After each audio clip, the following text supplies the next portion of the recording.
Powered by Sports Interaction, Canada Sportsbook. Think you know what way it's going to go? Make your bet with Sports Interaction. Whether it's hockey, football, or basketball, Sports Interaction has you covered. Bet pregame, live, in play, or on one of our many prop bets. Sports Interaction makes it easy to deposit, play, and cash out. Join now and see all sports betting has to offer. Want to bet? Head to sportsinteraction.com/SDPN. That's sportsinteraction.com/SDPN. 19 plus, please play responsibly. All right, Oilers fans, we are back with Game Over Edmonton. I'm joined by my fantastic friend here, Dr. Kenny Van.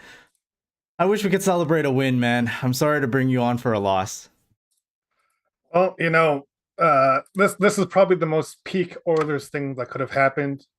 Get 2 points versus Tampa, go on a bit of a streak, get our hopes up versus the worst team in the league, and then flub it in the overtime play. So, yeah, I mentioned it in chat a little bit earlier, but boy, this gave me vibes of that Anaheim game, right? Earlier on, it's at Rogers Place. It's a game where the Oilers should easily crush an opponent, and they don't. And the Columbus Blue Jackets are the worst team in the NHL, and the Oilers fall in overtime 3-2.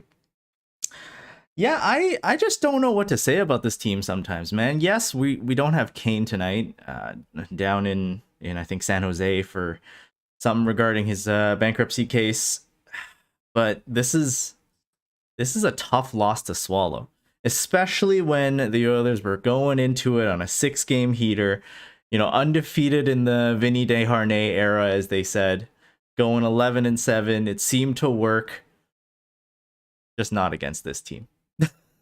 yeah, and one of the things that the chats brought up is that the Oilers seem to play against their opponent to their level, right? We played against Tampa, we ratcheted up a notch, playing to what some people thought might have been our level, and then against Columbus, we seem to have been missing passes, forcing plays, and things just not going our way. And hopefully, for our next game against Chicago, I think they're either statistically the worst team in the West, or at least the worst team in Central.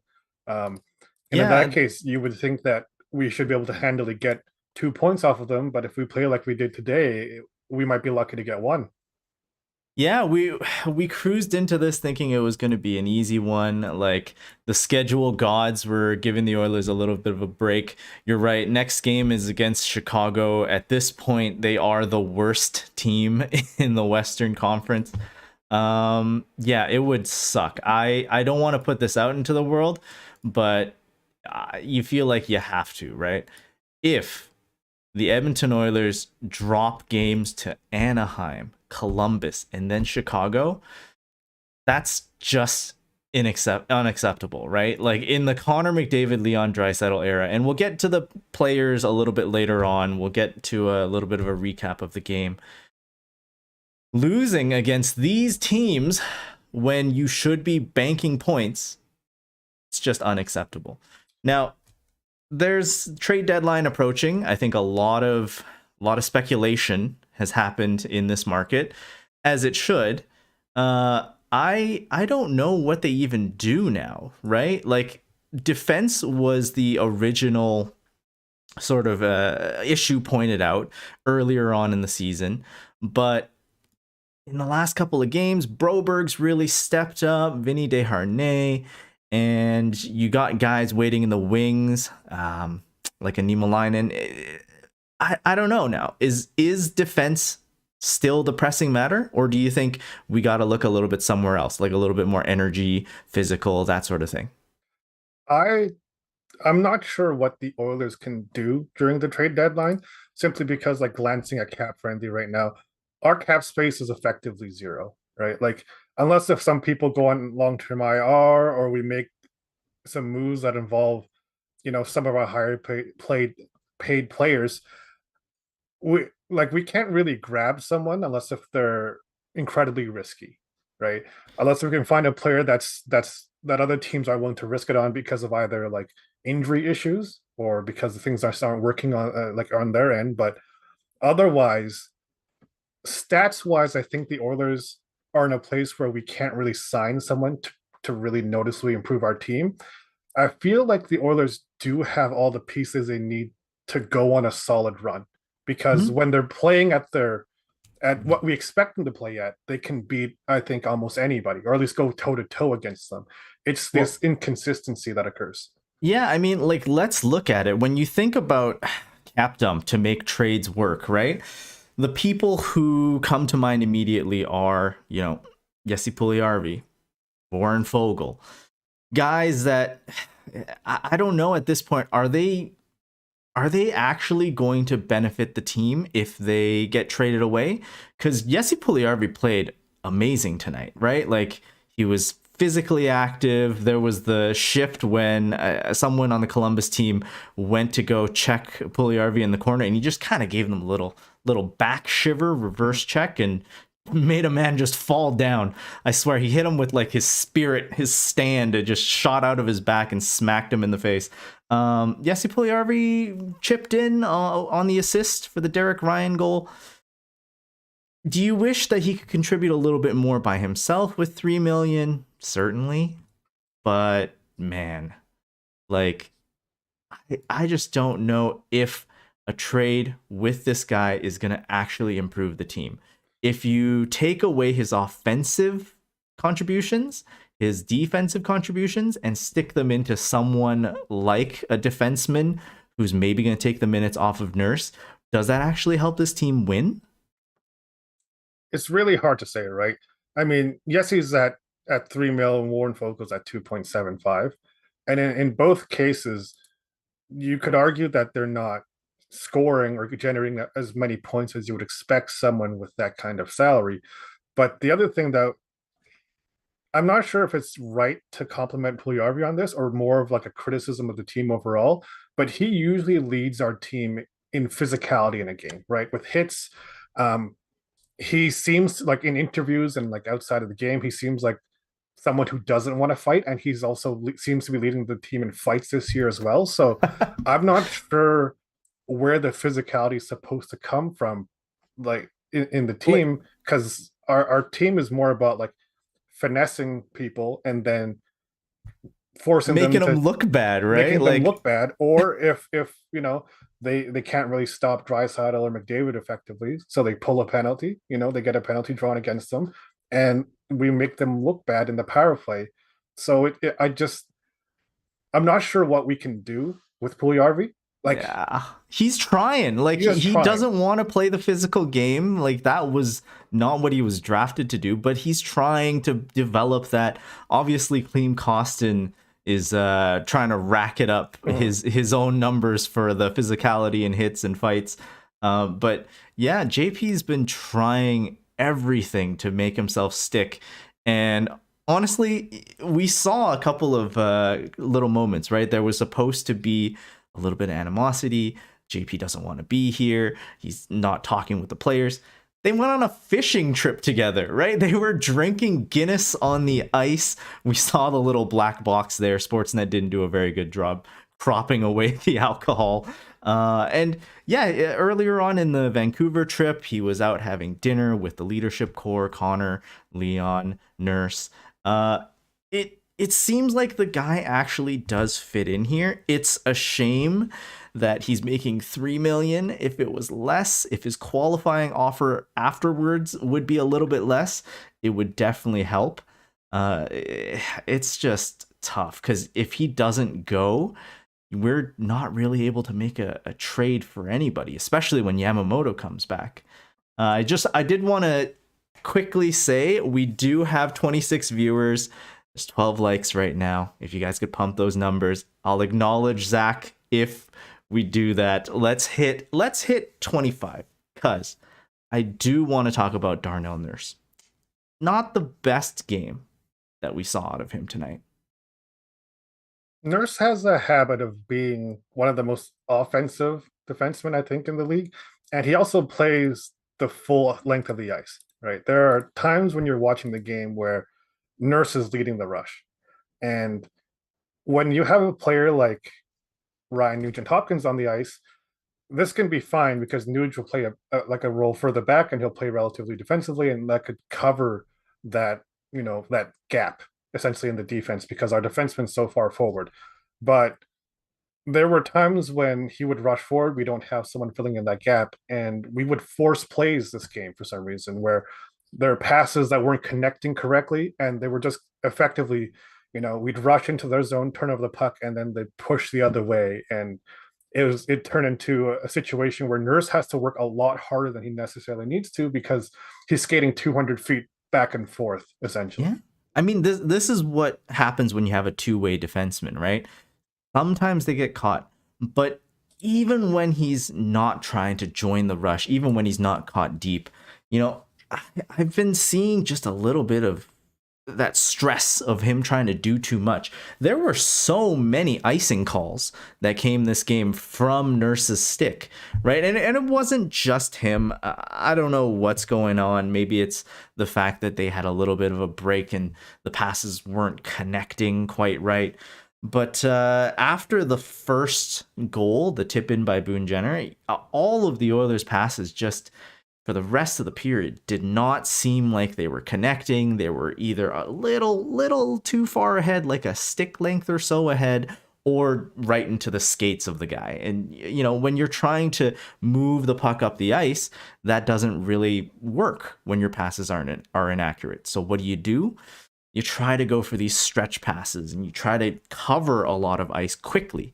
It's the classic idea of, hey, if you're not able to get it to the 10-yard line, just punt it, right? We'll try and get it back on an interception later.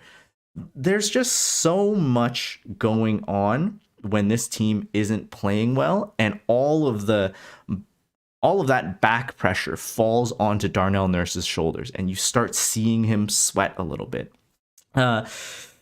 Even though they went 11-7 tonight, the minutes, they look night and day compared to some of the previous games, right? Like Darnell Nurse had to play 25, CC played 22. Again, that's a pairing that doesn't really seem like they're working.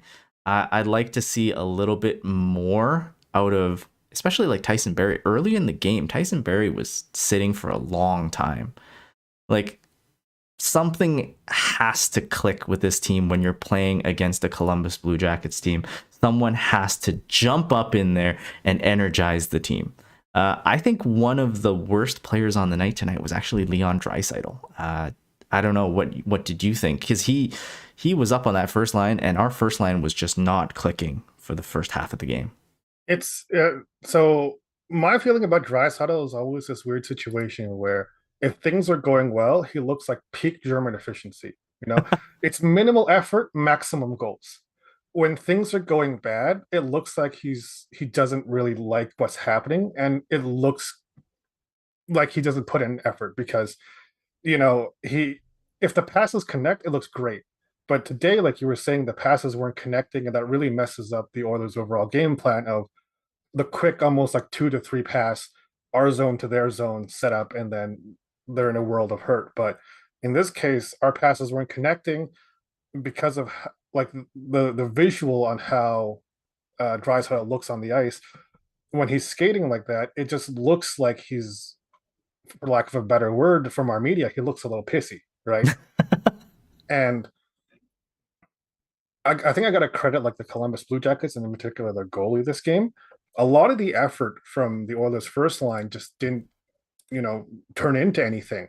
Yeah. We were looking at the stats right after the game. Like Ryan has 5 shots on goal, Yessi has 3, and Hyman had 2. And they were kind of leading our forwards in that case. And Hyman with 2 was like relatively low for him as well, since he seemed, Fogle, Holloway, they both had 3 shots on net. Like our depth. In general too. Like when we kind of look at it, like Costin had a pretty rough game. He didn't have a single shot on goal, and he was on a bit of a hot streak, right?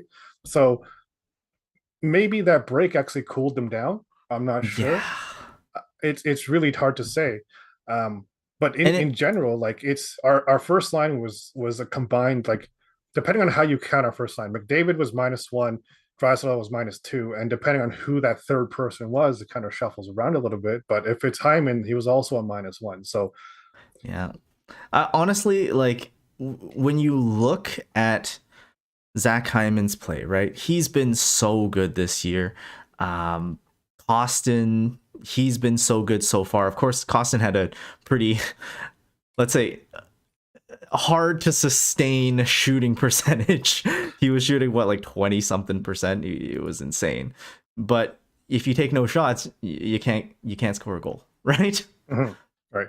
But This was well, overall the Oilers did take quite a few shots this game, right? I think that the total at the end of the third period was like 35 shots 30, for the Oilers. yeah, 35, Um, 36, something like that. something around there.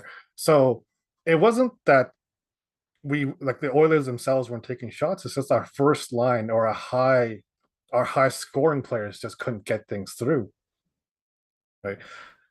Yeah, the first line, this is the double-edged sword, right? When you have a very talented line, you know they're gonna try and generate quality chances. They're not gonna just pummel it on net and try to crash and bang in the crease, right? This entire game so far, it seemed like crash and bang was what worked, right? Like there was so many chances early on. I think Ryan had that one again, sort of behind, almost behind the goalie. Puljujärvi had a chance right up front. He's working on that one timer, especially after practices. I think Draisaitl's been working on him on those one timers with Puljujärvi. Fogel was crashing the net. Holloway had a couple shifts where he was crashing the net, and those are really good because even if you don't score, you try and shake up the goalie a little bit, you bump them. You're not obviously trying to hurt guys, but you try and create chaos, right? And from chaos, from nerves, that's when maybe you can sneak a little garbage goal through. You don't always have to have the high quality scoring chances against, right? The top line in McDavid and Draisaitl, you saw some very pretty plays. Like McDavid had the spinorama to get past a D-man behind the net. He's just trying to drive it right to the front. Like those sorts of plays, when they work, they're highlight reel goals. But when they don't, usually means that the puck's just going back the other way, right? Like these are the issues of having a really talented top line. So what's the answer to that? Midway through the game, do you break up McDavid and Draisaitl? I'm not sure if that would be the solution because Draisaitl is like that elite level playmaker, right? I mean, he's also got the wicked shot, and we can always see that on display during the power plays.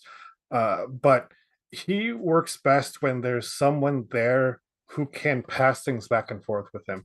And we saw that 2 years ago with RNH, when that line was clicking like crazy.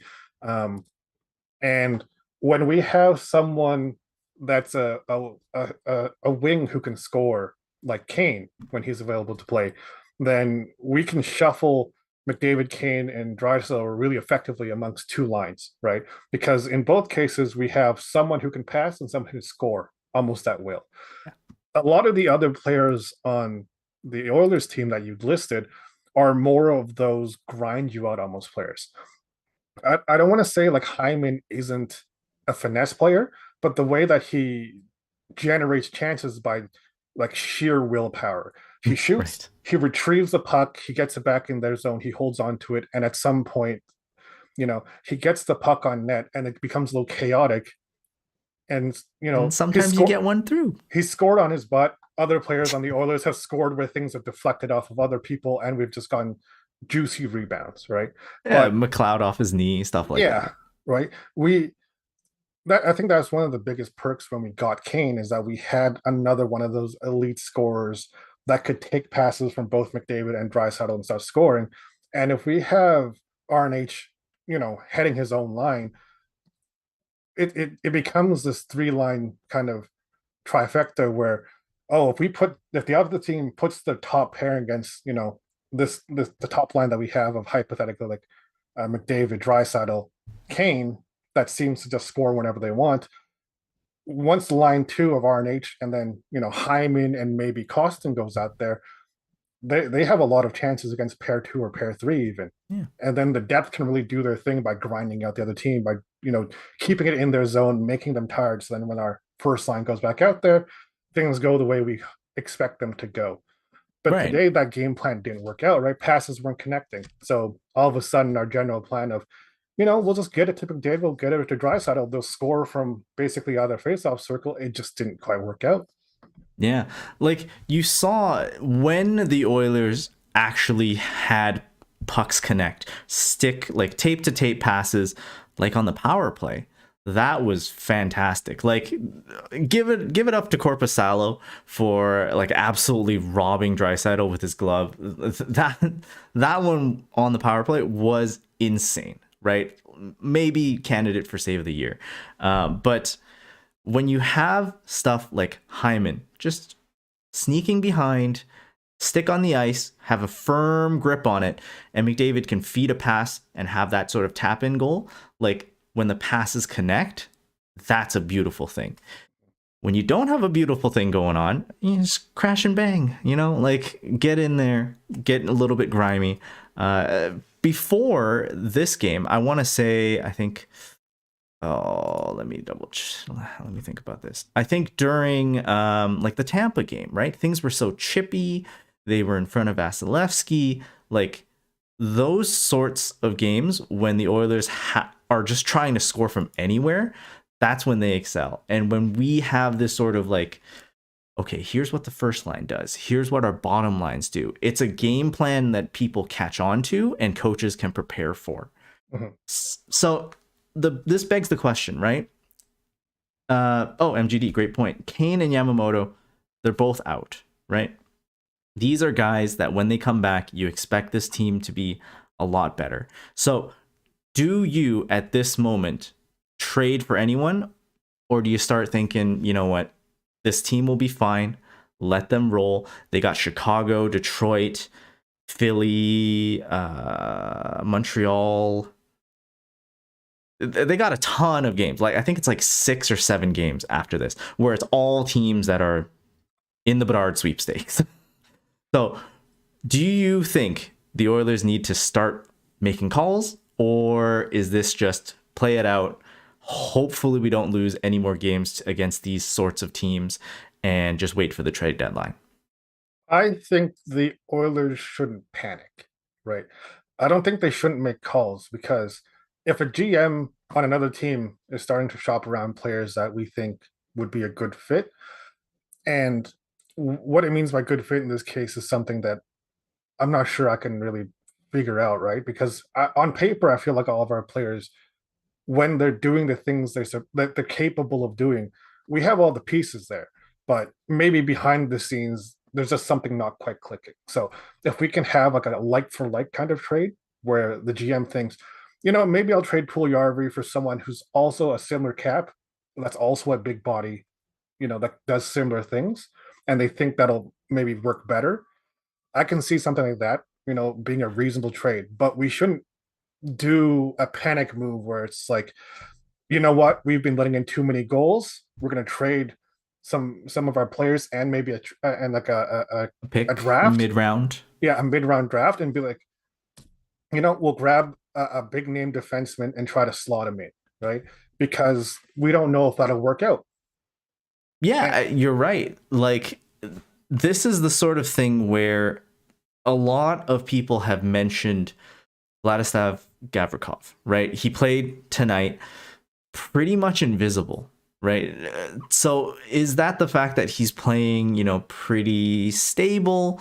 Like he doesn't really show up because he's just a quiet defender that goes away? I don't know, right? Like, you have to think about team chemistry. And if you have a guy who just comes in, maybe let's say it's that left defense that Oilers fans have been clamoring for. I'm sure it looks like Zach has signed off for the night, but Jacob Chikrin, right? One of those guys that Oilers fans have been clamoring for a long time. Gavrikov, recently, what's his name? Matthias Ekholm. All guys that Oilers fans have been trying to get. If those guys come into the lineup, they replace some of Nurse's minutes, but they start pushing guys that are liked in the room, like Broberg, like a Desharnais.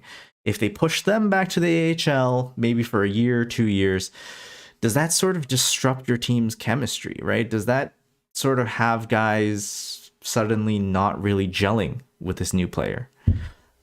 I think when it comes down to it, the Oilers right now, you're right, shouldn't panic.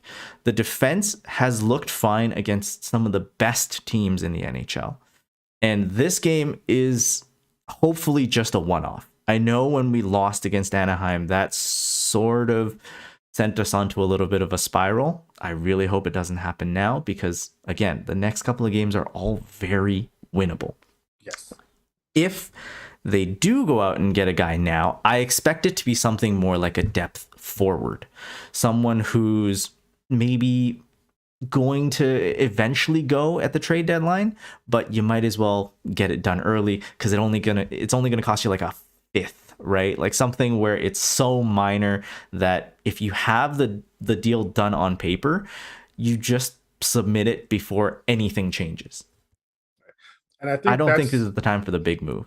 That's why I kind of brought up the idea of moving a player that's like for like, right? You get a grindy depth player that might also be big body that you can maybe swap for Puljujarvi, for Vogel, someone in that same price range that does similar stuff where maybe they're not fitting on their respective teams right now. Because Puljujarvi, if we look at his stats from last year, he's like halved in his production, right? So there is the peak possibility that he's a player that can get like a point every other game.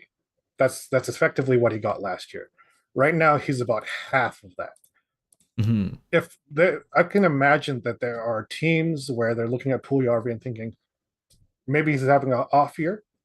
He's relatively young. Maybe we trade the Oilers someone who's also around that 3 mil mark. That's a big body that's not really producing for us, but maybe a little older because they're on the rebuilding phase, right? Right. Someone who's upper 20s, who they think, you know what, this guy's a veteran. He's not scoring for us for whatever reason. Maybe this is something that the Oilers could do, right?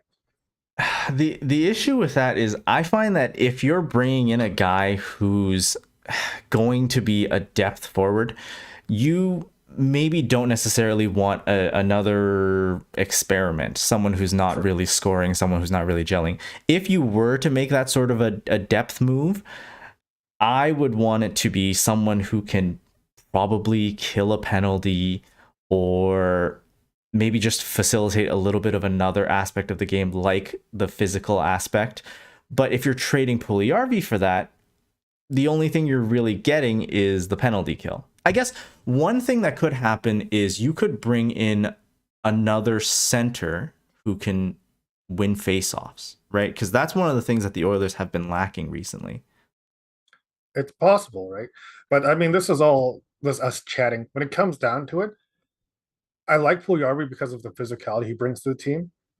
I mean, Costin is the other one that's brought a lot of physicality that kind of fills in the gap for the Oilers when it comes down to checking and fighting and then getting people off the puck in a less flashy way, removing them by literally removing them from the play. When it comes down to getting other players, if I was a neutral and just wanted maximum chaos, I would get the highest scoring defenseman in the league right now just by going with the method, score more, win, right? But obviously Right. that's not how hockey works. Full chaos. And nobody would, and we can't afford Erik Karlsson either. No. Right? Because the San Jose Sharks aren't about to, keep 60% of his cap for no apparent reason. Well, they can't, right? We'd have to get like a third team, like a 50 and then 50. It's going to cost a lot. It would be a really crazy trade, and it would be a lot of fun to watch all Oilers game go like 7-6, but that's not exactly what the Oilers should do, right? Realistically, the Oilers shouldn't do any of that kind of stuff. Right, outscoring the problems, play to your strengths. I don't know, like scoring is up in the league, but is it an invitation to just not play defense, just go ham? I don't know about that. One of the things I wanted to bring up, is the fact that if you go for a scoring defenseman instead of a shutdown sort of guy, there's someone who's maybe in the fold, depending on how the rest of the season goes before the trade deadline. If you bring up the Florida Panthers, go to Gustav Forsling. The dude's only making 2.6 mil. It's got another year. Of course, I don't know if Florida is going to go full on like, hey, you know what? Fuck it, let's get a couple of assets. I don't know if that's going to happen. It all depends on how poorly their season continues to slide. But honestly, like, I'm in agreement. I think we don't need a big like shutdown defenseman because we already have a Desharnais. He can fit in on your like seventh defenseman, your bottom pairing. If you bring in a guy that can really skate, transition the puck, instead of making these sort of big stretch passes to the offense, that's something that this team could highly benefit from. And Forsling is a guy like that. Of course, Chychrun is a guy like that. You're worried a little bit about the cap hit there. All of these things, it's speculative. If we're being honest, I think we're in for a pretty slow trade deadline. The Oilers are just so cash strapped. I'm more of the type to think depth forward, maybe a depth defenseman as you're trying to prepare for a playoff run. That's it. What do you want to see out of the trade deadline, and what do you think you'll see out of the trade deadline? I think I'm in agreement with you that for the Oilers, it's going to be a relatively boring trade deadline. Um, I actually hope that it's going to be a boring trade deadline for the Oilers. I don't want anything too crazy to happen because, like we had mentioned earlier in the show, that all of the pieces for the Oilers, when working as expected, should fill in the gaps realistically, right? But you know, we like last year when we had our playoff run, when things were working the way we thought, we overcame most of the challenge that we encountered. Right. The defense played defensively. They shut down a lot of other teams, and then our offense was allowed to do what they wanted to do. Right. They were allowed free reign. Yeah. Until we encountered effectively another team that does what the Oilers does, but better. Right. The Avalanche, like when they're healthy, they do very similar things. They have a defenseman that's incredibly offensive, but can also shut people down, and they also have elite scoring. Right. But that's the thing. If you're talking about Cale Makar, he shuts him down with speed, not physicality, right? We're moving into an age of the NHL where, if anything, speed and positioning can stop a lot more plays than just straight up running a guy over. Because running a guy over or tying him up nowadays is going to get you a penalty a lot more times than normal. Of course, people are always going to say playoff hockey is a different beast. You're allowed to grip a lot more. You're allowed a lot more slashes, so on and so forth. If we're playing it by the rule book, I'm going to say speed is more important. And that's why I like a guy, well, like a Chychrun or, like a Forsling, not so much like a Gavrikov. We'll see. It is weird to say, but like in January, we're already getting a good picture of who's making the playoffs and who's not. So this is where, Ken Holland, if you're listening, if you have a deal that you're working out with someone, just pull the trigger. Pull the trigger. I would argue that if Ken Holland is listening to us for trade advice, it's already over. It's too late. This team is screwed. Okay, we should be at the bottom of the totem pole for trade advice. Okay, I just floated Erik Karlsson. But how crazy would that be? Oh, well, like it would be incredibly entertaining. I don't want to see it happen. Right, but like you had mentioned, the playoff picture has largely settled down. I'm in the East, wild card 1 and 2. There might be some chances there, and the same in the West. Like the wild cards can move around, but like in the Central, I think their top 2 are firmly in there. So, yeah, the big battleground seems to be the Pacific, and that's all just for rank.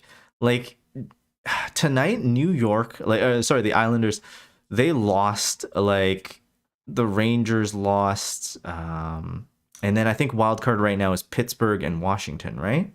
Yeah, Pittsburgh, Washington. They're Yeah, tied at 56 points. I don't see guys like Buffalo coming back. I don't see guys like Florida making a run. You can go ahead and clip this, roast me for it later on in the season if that's what you want to do. But yeah, just given how they're playing, I don't think Buffalo has it quite yet. Next year they're going to be very scary, and Florida is just a mess.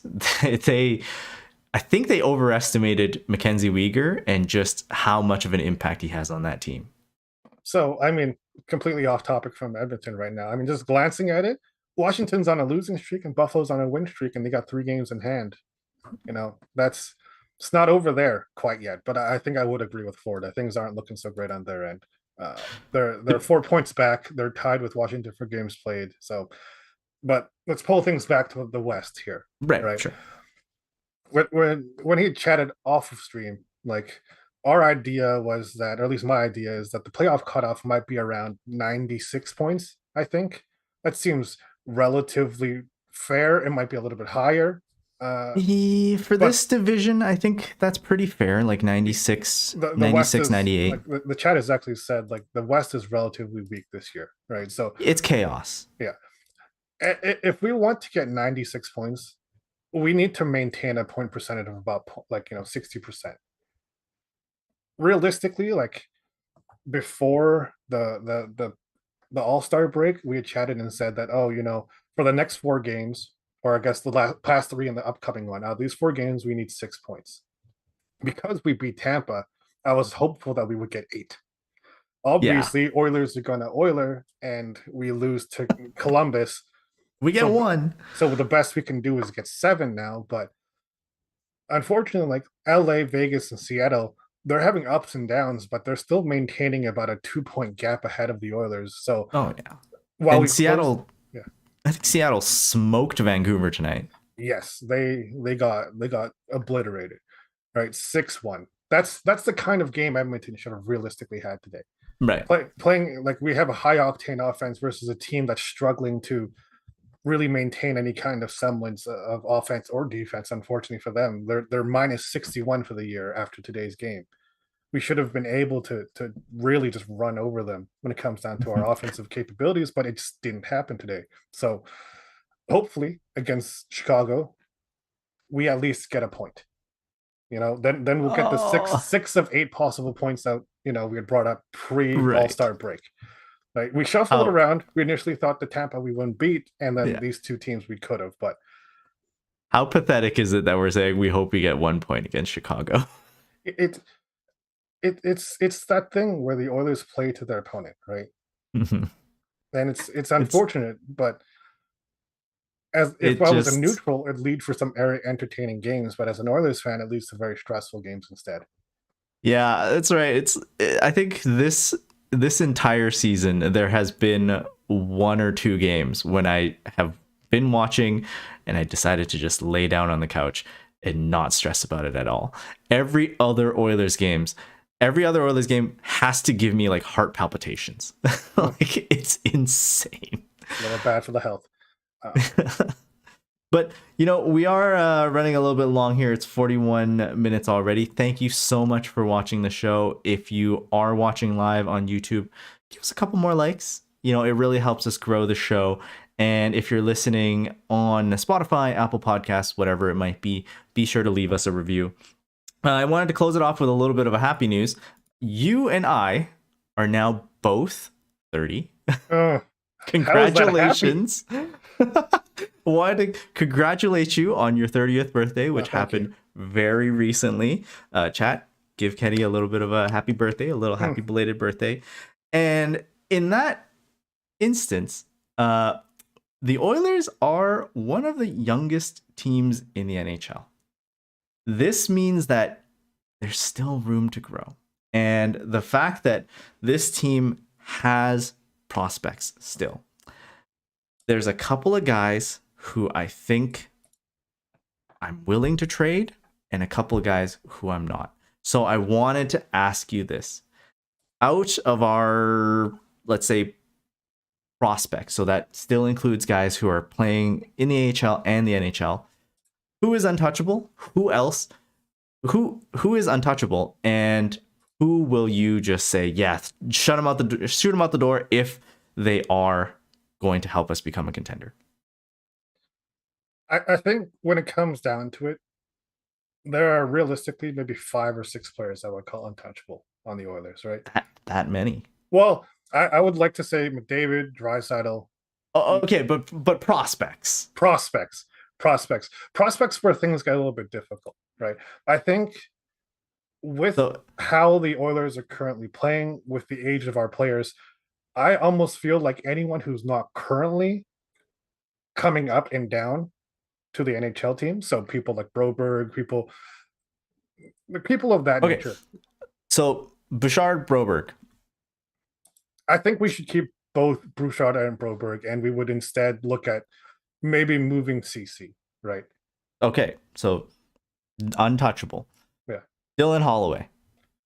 I feel like Holloway can be moved. I feel like forward prospects might be movable. If it comes down to it, the Oilers need to somehow like become cup contenders, not just playoff bound, but cup contenders within the next 3 years, right? That's our approximate That's the time window. frame. That's our approximate time frame before Draisaitl and McDavid need to re-sign again. And at new contracts, and God They're gonna knows be how much expensive. money that's going to be. Right.